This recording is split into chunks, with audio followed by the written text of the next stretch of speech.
Esses dias eu parei para pensar em quantas batalhas acontecem dentro da nossa mente e que ninguém vê.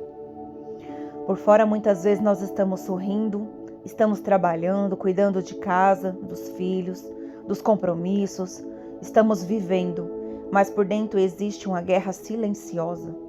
Uma guerra entre quem fomos, quem somos e quem estamos tentando nos tornar. Às vezes a nossa mente insiste em nos levar para lugares que Deus já nos tirou.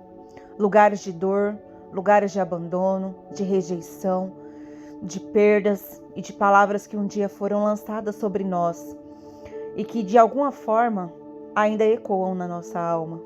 E sem perceber começamos a carregar versões antigas de nós mesmos.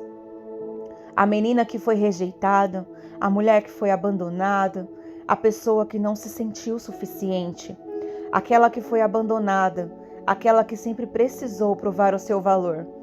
E quando mais carregamos essas versões feridas, mais difícil se torna enxergar quem realmente somos.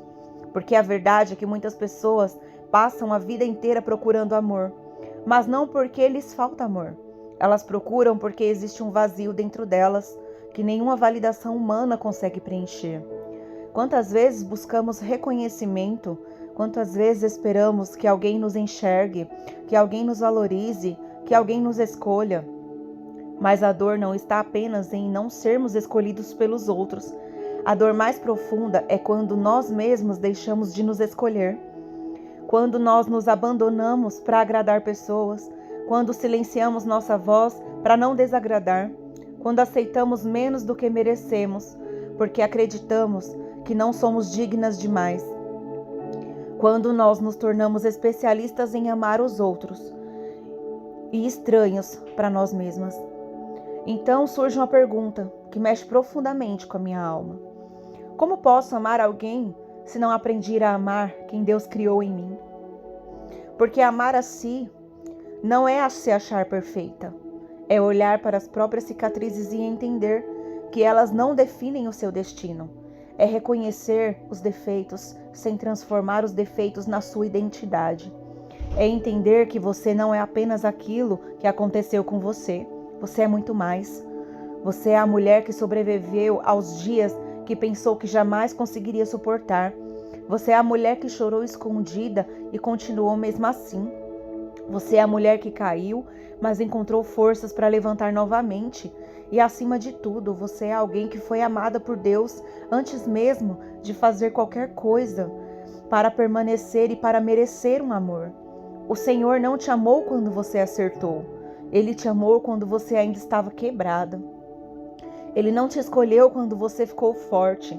Ele te escolheu quando você ainda estava ferida. Ele não esperou você se tornar perfeita para te chamar de filha.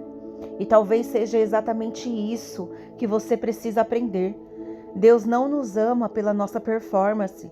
Deus não nos ama porque nós somos perfeitas. Deus nos ama pela nossa identidade. E quando entendemos isso, algo começa a mudar dentro de nós, porque paramos de viver desesperadas pelas aprovações das pessoas. Paramos de mendigar amor onde só existe migalha.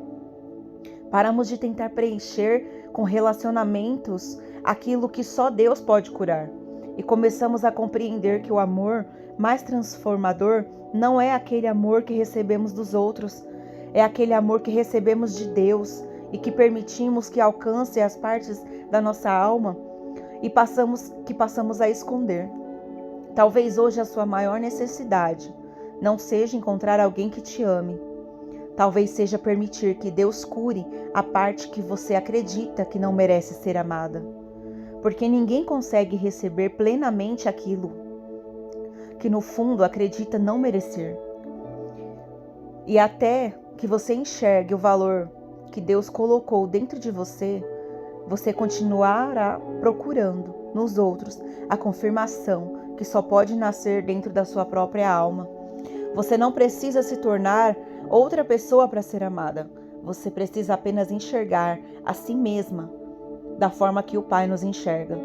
Como filha, como escolhida, como preciosa, como alguém que tem valor.